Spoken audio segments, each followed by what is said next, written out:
Al-Ghusl. So how Nabi Sallallahu Alaihi Wasallam used to do the Ghusl. And then after that I will talk about الحيض والنفاس. So Ghusl Nabi Sallallahu Alaihi Wasallam narrated in two hadith.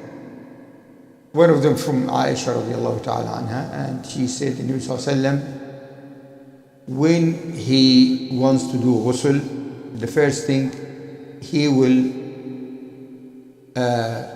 bring water and wash his hands. Then after he washes his hands, then he will rub the soil with his hands. So if there is, because at that time, remember that they don't have hand wash and soap and all of these things. So the way that they used to purify their hands, or if there is any smell, so they used to rub it with the soil there. Then after that, he will, as he said, نضح على فرجه, means that he washed his private parts. Then he made wudu. And he delayed washing the feet until the end. Then he put water on his head 3 times and went with his fingers through his hair, so to be sure that the water goes to the whole hair. Then she said, أفاض الماء على جسمه. أفاض الماء على جسمه means that he poured the water on his body. Now in this hadith, she didn't mention about the other parts, is it 3 times or 1 time. The hadith say, if you look at the hadith as it is saying 1 time. But the hair, it's clear in the hadith saying it is 3 times. But if a person like to do it 3 times, there is no harm, inshallah. So this is what Isha radiallahu ta'ala anha said. ثم أفاض الماء على جسمه, then he poured the water on his body. Then after that he washed his feet. So this is hadith Aisha radiallahu ta'ala anha, and it is Bukhari and Muslim, where she explained the ghusl of Rasulullah sallallahu alaihi wasallam. So as you can see, it is very simple. It is not complicated thing. So firstly, you wash your hands, and if you remember when we spoke about the wudu, the Nabi Sallallahu Alaihi Wasallam used to do this the same. Yani when he starts the wudu, he will wash his hands, because the hands is where you are going to use for the other parts of your body, so they should be clean before you are doing anything else. Then after that, he washed his private parts. Now the scholars, they add here, if you have any najasa on your body, then you must move it. So if there's any type of najasa left from the previous night or something, then you must move it. And make wudu. Full wudu, the only thing that you delay is washing the feet. And we can understand the idea behind that because while you are washing yourself, maybe there will be dirt or something which might go to your feet. So if you wash your feet at the beginning, then you need to wash it again. So Allah subhanahu wa ta'ala made it simple for us that you wash the feet at the end. Then for the hair, in Nabi Sallallahu Alaihi Wasallam, as Aisha radiallahu ta'ala explained in the hadith, he rubbed the hair thoroughly, so the water will go to all his hair. Then he poured the water on his body. And the sunnah, as we know, is all the time to start with the right part. So you put the right part, then you put the left part. If you can be sure that when you put the water like this, that it will cover all the body, there's no harm. But it is better to start with the right, then after that the left. And as we explained in the wudu, it is sunnah as well to do what we call it the dalk. Dalk means that you rub the body so you are sure that the water reaches all your body, inshallah ta'ala. Then after that, when you finish all of this, you just wash your feet, and in this case, you have full ghusl. So you can go and make salah with this ghusl, inshallah ta'ala. Because now you've done both, the major and the minor ghusl. And there is few things related to this. If someone, while he was making the ghusl, and he found himself he needs to go to toilet, okay, you can go to toilet and continue the ghusl, but you need to renew the wudu again. Or while he's doing the ghusl, he passed wind, then okay, so you continue the ghusl as it is, then at the end you make the wudu again. So this is some things regarding this. I answered the question before about because is it permissible to be naked while you are doing this? There is nothing in the hadith to say it is prohibited to be naked while you are doing the ghusl. The only hadith which talks about permissible to be naked while you are doing this, there is nothing to go to the public bath. If there is, in some areas, the people, they don't have private one, they have public.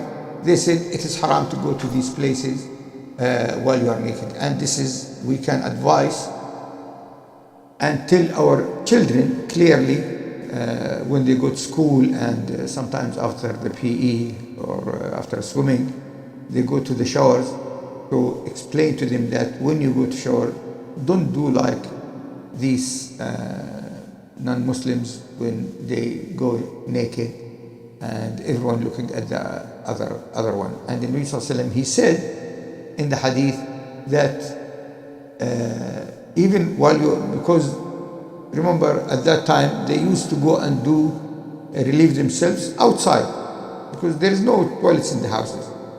So the Nabi Sallallahu Alaihi Wasallam, he said, don't go to these places while you are naked looking at the aura of the other people. So when you are in your house, in your shower, in your bath, there is no harm. This is permissible.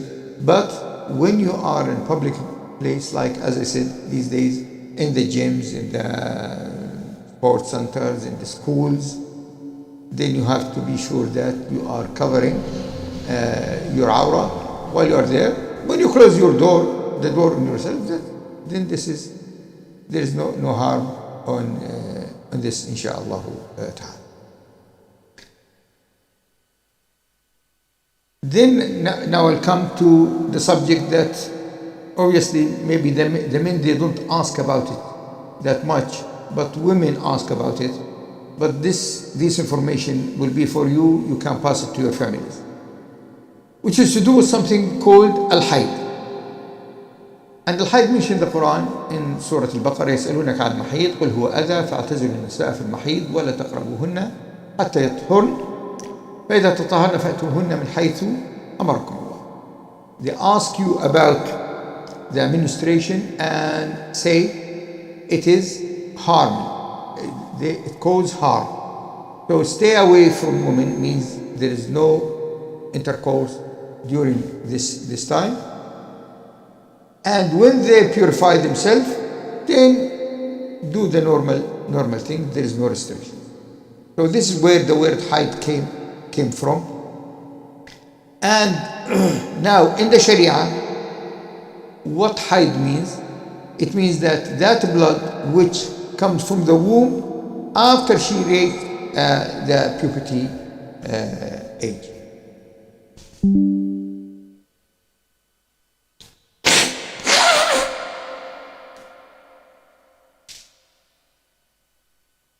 So before she reached that age, and it differs from country to country. Some countries it's 9 years, some countries 10, 11, 12, 14, 15, it depends. And the only person can tell you that boy or that girl reached that age is the boy himself or the girl himself. But with the girls, it's obvious. It's not like the boys. Maybe a boy, he will reach 15, 16, and he doesn't know if he reached that age or not. But for the girls, because there is a sign now, which is when the blood start coming.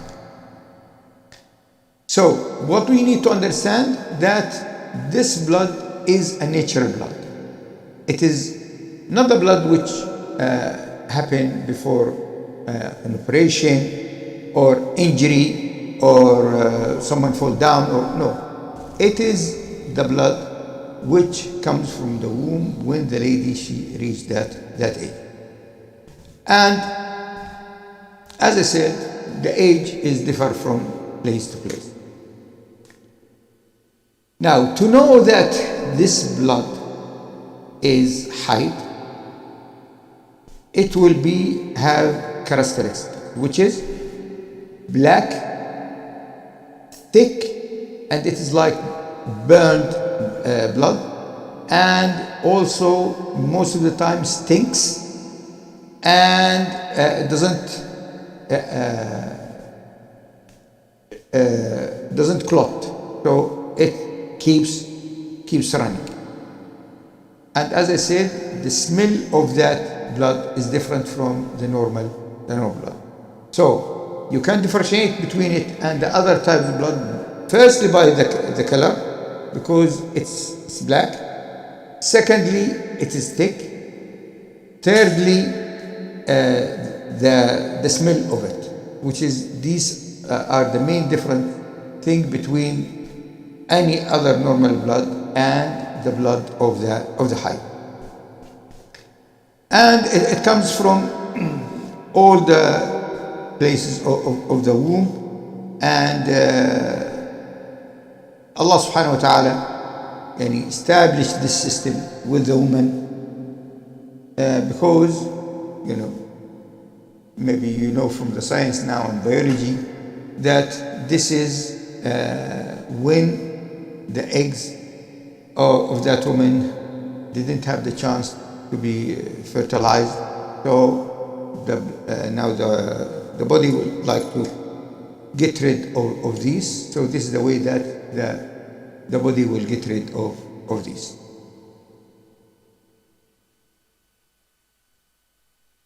Now, how long this haid will be? You will find some scholars, they are saying it is 7 days, the average, and some scholars, they are saying there is no exact time what is the minimum and what is the maximum. The average is 7 days, so which is most of the women, they have this when they are at that age. And some scholars, they said, if there is a woman, she had her period for a day or two, and after that the blood stopped totally, and so 1 day passed, 2 days passed, and there is no blood at all, then can we consider her tahir after that? Yes, because there is nothing in the Quran or in the Sunnah to say this is the minimum and this is the maximum. You are dealing with this as the average, and the main thing, how do I know that this woman has haid or not, is because of the blood. If there is blood, then there is haid. No blood, no haid. And there is something to do with what we call istihada, which I'll come to it in later, inshallah. And obviously, when there is a lady, she's pregnant, she will not have haid. So the minute that she started her pregnancy until she gives birth, there is no haid during that time. How the woman will know that she is pure now? Now this is something the Nabi Sallallahu Alaihi Wasallam explained it. Isha in authentic hadith explained it. And there is something called Al-Qassat al-Bayda. And Al-Qassat al-Bayda means that if the woman checks herself and she can see either there is a white liquid comes from the womb, or if she put any sheet or any cloth, it comes dry and clean, then this is called القصة البيضاء. قصة البيضاء, it's white. So either there is a white liquid which comes from the womb, or, as I said, if that lady after 7 days, for example, and she noticed that the blood finished, he waited few hours, then she checked, and yes, there is no liquid, but when she used a cloth, then the cloth came back clean, there is nothing on it, then this considered to be that this woman now is tahir. And she will check that there is no yellow or no gray or any other color.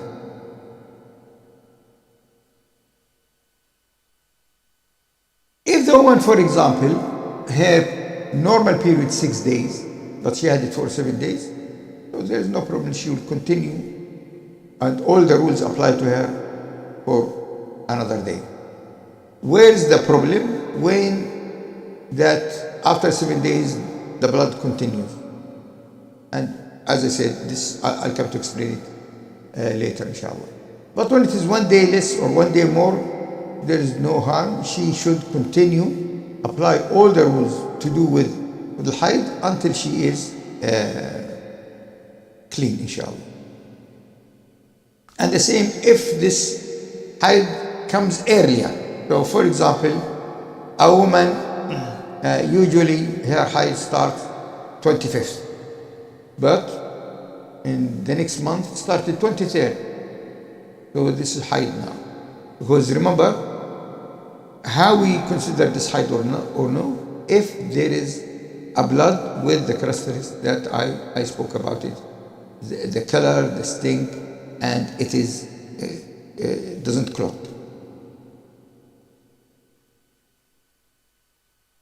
Now, if the woman, her haid is finished, 7 days finished, then after that she noticed that there is yellow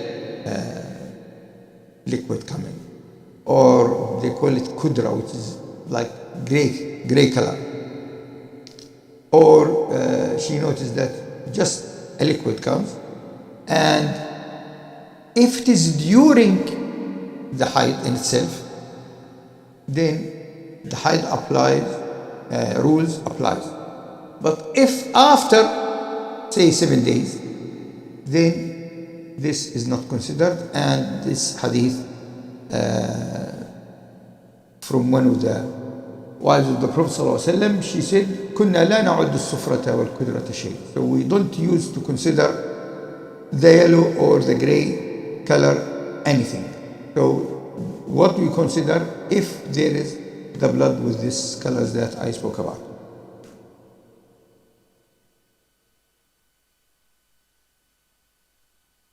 If the woman reached the age of menopause, and so she doesn't have the period anymore, so for 1 month or 2 months, and after maybe 4 or 5 months he started to have period again. Now, how we'll consider this? We apply the rules that I mentioned: the color, the smell, and the thickness, and also does it clot or not, because this might be anything else. But if all these applies, this means that something with the function of her body happens, so she has to apply haid rules. If the woman, after she finished, say, the 7 days, and she checked and came, there is nothing, there is no traces of blood, then after 2 days she noticed that 1 or 2 dots of blood came out. This is nothing, it doesn't count, and this is the agreement of all the scholars. But if this haid became what they call it بالعربي متقطع, like 2 days blood, then she's clean, another 2 days, then she do 2 days blood. In this case, she has to wait until the blood finishes totally. But if 7 days, the normal time finished, and then on day 10 you notice there's something, then the ruling of al-istihada will be applied.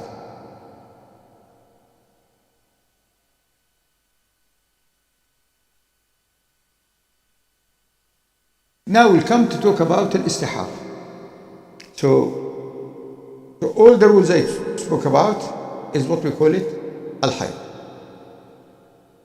Now what's al-istihada? Al-istihada came in the fiqh from a hadith that Sahabiya came to the Prophet ﷺ, and she said to him that there is blood coming, keep coming, and then Nabi ﷺ advised her what to do. So what do we mean by istihada? Istihada means when the woman, she has continuous blood. So, because I am sure, maybe you heard, or especially those who are married, sometimes the lady will be 15, 20 days, and some girls, especially if they are taking pills or something like this, then the hormones will be mixed up, then this will affect their period. So you'll find her maybe have period for a few days, then finish, then blood again. So the whole system is mixed up. So this called now istihada. So what are the situations of istihada? Now, every woman, she knows the average time. As I said, 5 days, 6 days, 7 days. So this is the normal. Maybe some ladies, it continue more than that.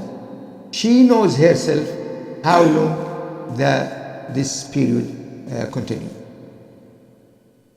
Now, if her normal period finished, but the blood continues to come, and this blood difference from the blood of the hayd. So this will be red, and this will have clots, and doesn't have smell as well. So the ruling, as the Nabi Sallallahu Alaihi Wasallam advised that Sahabiya, that she will have some cloth or these days pads, and she will make wudu for every salah. So she will make wudu for every salah, and she been advised, and many scholars they are with this opinion, to delay the salah to the last time. So she, for example, if dhuhr salah starts at 1, finishes at 4, so she can delay dhuhr 10 minutes before 4. She will make wudu, then she will pray dhuhr, make wudu again, and do asr. This is one of the options. Or she can only do wudu for every salah and pray on time. Now, while she is in this situation, if there is any blood comes, even during the salah, her salah is valid, and she obviously, before she enters the salah, when she is doing the wudu, she has to wash herself properly, and also, as I said, put pads that there is no blood will come, inshallah ta'ala. And if she, the lady herself, can differentiate between the two types of blood, then the counting of the days now is not important, because she can differentiate between them.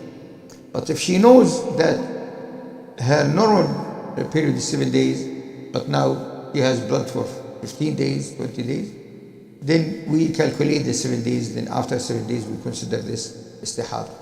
But if that lady, she can differentiate between the two types of blood, so after 5 days, she had the thick one, pinks and the black. Then on the day number 6, you notice that the blood now is red. So now she considered the 5 days haid, and she can make ghusl. And in this case, from day 6 onward, then she can apply the istihada rules, which will she pray for every salah. And I remind you with the difference between them. So the blood of the haid is black, the istihada red, the thickness of the haid blood is heavy and it is light for the istihada, and the haid blood stinks, but istihada doesn't have the same. And also the blood of the haid doesn't clot while the istihada blood clots. Now if the lady, she doesn't have a constant time, so sometimes it's 5, sometimes 6, sometimes 7, sometimes 8. So what is the solution here? And she cannot differentiate between the different types of blood. The scholars, they said, in this case, she will follow the average time of the ladies in her age. So if the average time of her age in her area, 7 days, in the same family, for of the neighbors, if the average is 7 days, she will follow 7 days. Then after, from day 8, so she will do ghusl at the end of day 7, and from day 8 she will apply the istihada. As I said, she wash herself before the salah, she make wudu and put a pad, and after that she will pray.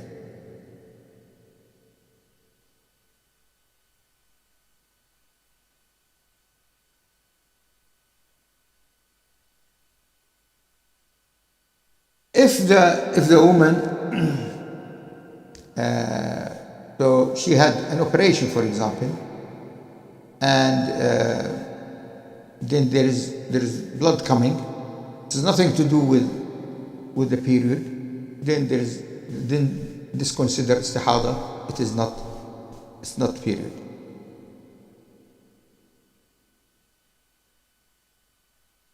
Now what are the things that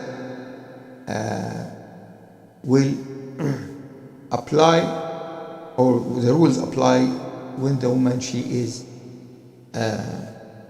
on haid? So when she has her period, firstly, she cannot pray. So it's haram for her to pray, and this is mentioned in many hadiths of Nabi sallallahu alaihi wasallam, and this is, as we can say, ijma'. And we can understand the wisdom behind that Allah subhanahu wa ta'ala doesn't make the life of these women so hard, because this is happening every month. So if he has to make all these ghusl, and every time she wants to do salah, she will make ghusl and come to the salah, and there's something happening, then the salah is invalid.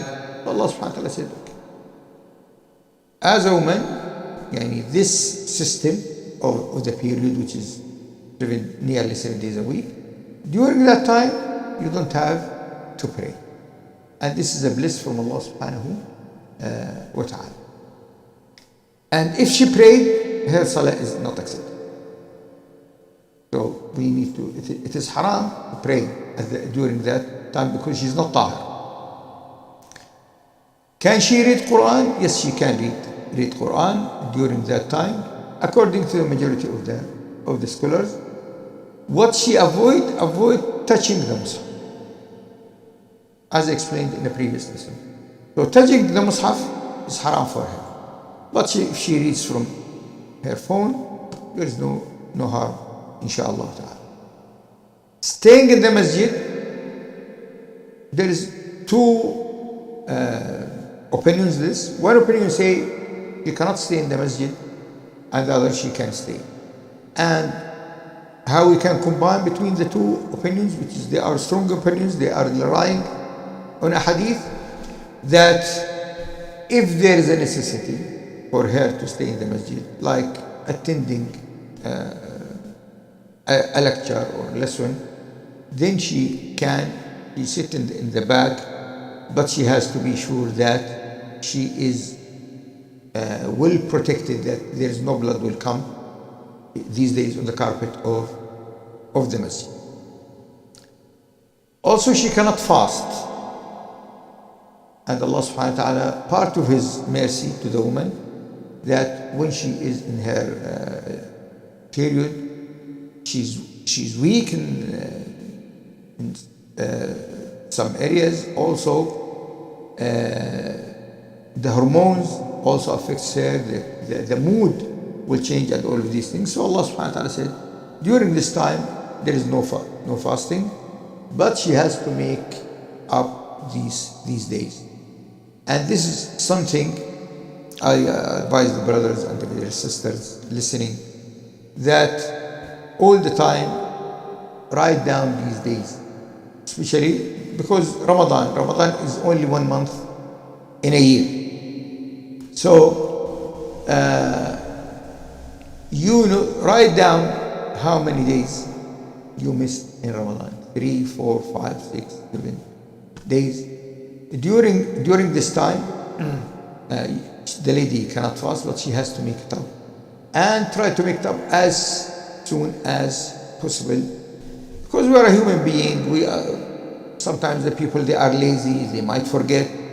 So, especially if it is the winter time, in a few weeks, now the Maghrib will be 5 or 4. So it's easy to fast. Don't delay it until the next year. And Aisha radiallahu anha reported in the hadith that when we used to make up these days, we have to be sure that we'll make it before the next Ramadan. And some scholars explain that because maybe the husband he needs her during the day, so she has to fast with agreement with him or with arranging with him. Also, she cannot make tawaf. And so a brother asked me the other day, so when people, they are going to Umrah, and say if a lady, they just arrived Mecca and she has her period, what she can do? In this case, she has to wait until she is pure. The lady cannot do tawaf. And some scholars, they debate, can she do sa'i or not? But the idea is, you cannot, the Umrah, first you have to do the tawaf, then after that, there's no point if the lady starts doing sa'i, then she has to go. And this happened to Aisha radiallahu ta'ala anha in the Hajj. When the Nabi sallallahu alayhi wa sallam performed Hajj, then when they arrived near Mecca, so Aisha radiallahu ta'ala has her period, and the Nabi sallallahu alayhi wa sallam said, you stay here and you don't do tawaf. Then when she became pure, she went to what they call it these days Masjid Aisha, which is not far from Mecca, and made ihram from there and started her Hajj from there. So she cannot do tawaf during that time. There's two issues regarding this as well. Can a person do nikah while she's in her period? So, for example, these days they plan the nikah 3-4 months earlier, And obviously maybe she knows when she expecting her period, but on the day of the nikah she has period. Can she do the nikah? Yes, she can do the nikah, because to be tahir is not a condition in the nikah. So to be tahir from this is not a condition. So you can do the nikah. But can you do talaq when she's in her period?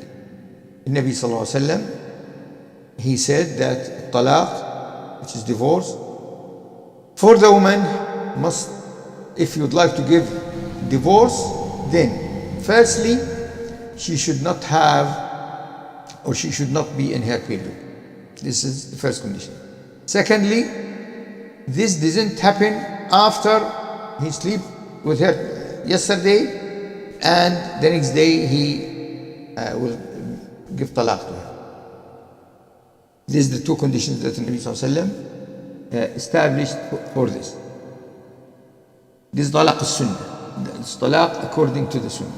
But now there is talaq bid'i, which is the scholars they are talking about it. What's the talaq al-bid'i? The talaq al-bid'i, when the person just give talaq at any time without asking if she's in her period or not. And maybe this is something we need to give a full lecture about it. The people these days, what I found, because at least I deal with a case of this talaq and people making one talaq, sometimes three talaq, and they're asking what's the solution. The word talaq became very easy for the people. They just argument. She'll say, divorce me. You said, you are divorced. Finished. You have to be, both of them, they have to be wise enough, thinking in a proper way. When you establish this family, you established it, generally speaking, we can say, that you accepted him as a husband and he accepted you as a wife. This is what we call it ijab qabul. So there is no, originally we can say, there is no marriage without ijab qabul. Even those they are committing haram and they do forced marriages, they do ijab qabul by themselves, between themselves, which is haram. Nabi sallallahu alaihi wasallam, he said that the woman should be considered and take her opinion and ask her permission for conducting the nikah. Yes, as a father, you are her wali and you know better and maybe you understand the circumstances, maybe she doesn't understand, but you are planning for a long life. This is originally the marriage. And no one, if they are planning to marry, they say, okay, we are going to marry for 2 years. No, this doesn't exist. Why people, especially I've seen here in Luton and other places, spending thousands of pounds for the nikah. There's party for the nikah and there's another party for the walima. And there's henna party and all of these things. And then after all of these things, some of them brothers, after a month, and one case after 2 weeks, divorce, finished. Why you didn't think carefully before you get married? Before you get married, that person ask, be sure that this is the right person, men or women. But not after 1 or 2 weeks. Obviously, we need at least 1 year to know each other. And any one of you who's married, after 1 year, 2 years, 3 years, you still, there is things in your wife you don't know, and there's things in you your wife doesn't know. And you find, oh, I didn't realize it. And because we are human beings, so because we are human beings, our thoughts are different. And sometimes the culture is different. And sometimes how you grow up is different. And someone comes from a village in Bangladesh or Pakistan or India or Arab or African countries, and someone born in UK or Europe, they are different, two different people, because they grow up in different environment and their understanding is different, and all of these things. So, I extended talking about this because I am seeing this, as I said, at least on weekly basis, that there are people starting divorce, and women coming for asking for khulu and all of these things. So originally, Islamically, if you'd like to follow the Sunnah, then follow all the procedure. And Allah subhanahu wa ta'ala put the procedure in the Quran. He said the procedure, firstly, عظوهن, advise them. And maybe the woman, she needs to advise her husband, or because in some cases, in one case I dealt with, the husband in drugs. So who needs advice now? Not the woman, the man needs advice. This haram, you are destroying our life, this. So one of them needs advice. Sometimes both of them needs advice. Then هجروهن في المضاجع, then you sleep separately. But even in this, the scholars, they said, they stay in the same bed, but they don't have any sexual intercourse. And if there is a problem, it continues, then bring حكما من أهله وحكما من أهلها, one from her side and one from him side, and if they need, they are seeking reconciliation, then Allah subhanahu wa ta'ala gives them tawfiq. So after you exhaust all the options and you'll find there is no way, then you can do the talaq. But if you do it while she is pure, and in that purity you didn't live with her. This is the talaq sunnah. Now talaq al-badi, as I said, the people, they just don't care, they do it anytime. Now the scholars in this, about if you divorce your wife while she is in her period, you'll find two opinions. One opinion saying this talaq is bid'i, yes, but it's valid. And there is opinions among the scholars, they say no, because this talaq, this divorce is invalid. According to my experience and my knowledge, most of the Sharia courts and in many Muslim countries, they consider the divorce is a divorce despite the situation. Now people, they are trying, and I've seen this, because they divorce in anger without thinking, and then they try to find this excuse to say, oh, yes, especially when it is the third talaq. They say, oh, she was in her period, this talaq invalid now. But according to many scholars, and as I said to you, what's the ruling in many of the Sharia courts, that this talaq is valid. So you have to be sure that you don't go to that option unless you find yourself that any other or there is no way to continue. So this is what Allah subhanahu wa ta'ala helped me to talk about this subject. If you have any question, تفضل, you can ask.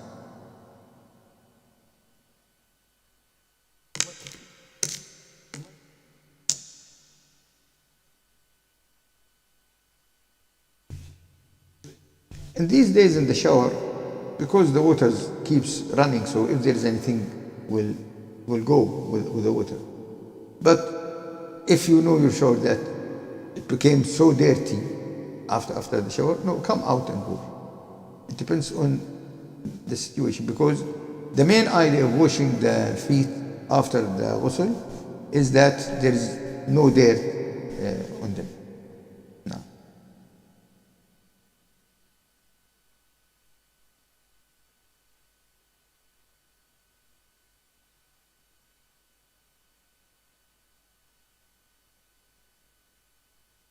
Yes, she has to stop.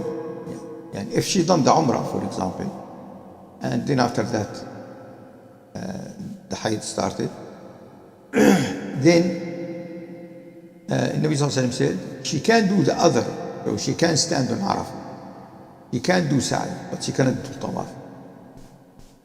So if there is still Tawaf on her, then she has to wait until she is clean and then do the Tawaf.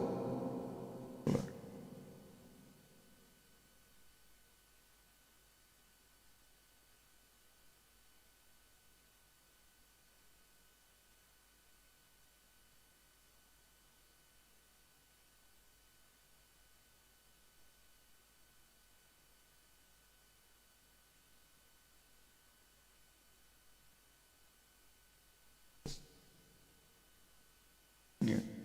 I made the khutbah today about this subject. And for us as Muslims, especially who live in these countries, and even those who are living in the surrounding areas, because the rules and the rulers, they don't allow the people to involve in this. So the only thing, two things we can do.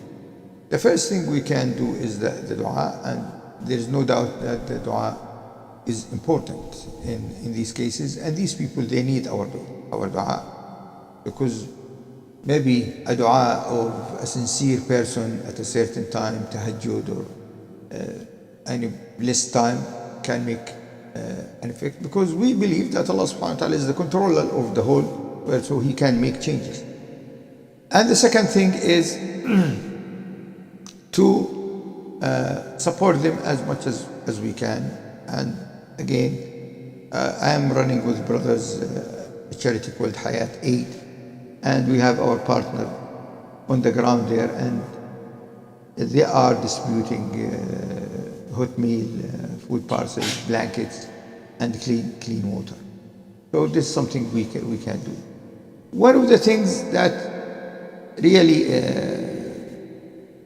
I found, I am talking about myself, that it doesn't make any difference, is to engage in a lot of analysis and what they should do, they know what they are doing.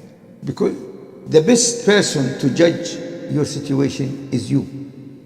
But someone, he's sitting behind his desk or at home, and he's saying to them, oh, why you don't do that, why you do that, why this happened, why didn't this happen? You are not there, and you don't know the circumstances.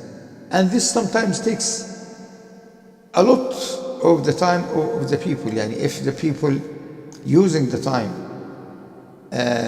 of going to this analysis, which doesn't bring any fruits in making dua and istighfar and all of these things, this will benefit these people more than this analysis. And doesn't matter if I'm sitting now here and say this, why this happened, why they did that, why didn't they prepare themselves, why this, and okay, finished. Okay, how this will affect the whole thing? Nothing. But as I said, if I use this time to pray for these people, maybe to contact my friends, my family, I can donate £5, but I know my uncle can give £20, and my friend, mashallah, Allah blessed him, he can give £100. So I do small effort. A brother yesterday called me and he said, you are collector? I said, yes, I collect. He said, okay, I have friends and these things. Then he called me just before the Salah and he said, alhamdulillah, I collected £1,000 and give me just the bank details. And he send the money. So this is the thing which will make difference, because I know what does it mean to be a refugee, and I know what does it mean to be under airstrike. I lived this Yani, I lived it in Jordan, I lived it in Palestine, I saw it in Beirut. So all these things I saw it. Yani, this is nothing new to me.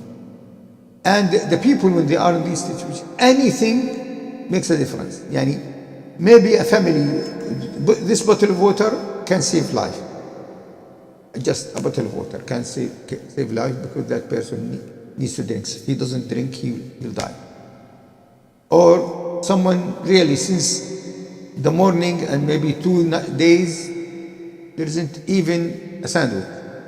Then when people come and give them hot meal, this save these people and make them continue. But when the people, they find, like what's happening now, there is a full blockade in everything, and they don't allow any food, any medicine, any water, any electricity. It's very hard for the people, and we ask Allah subhanahu wa ta'ala to help them. Allahumma. جزاكم الله خير. بارك الله فيكم. سبحانك اللهم وبحمدك.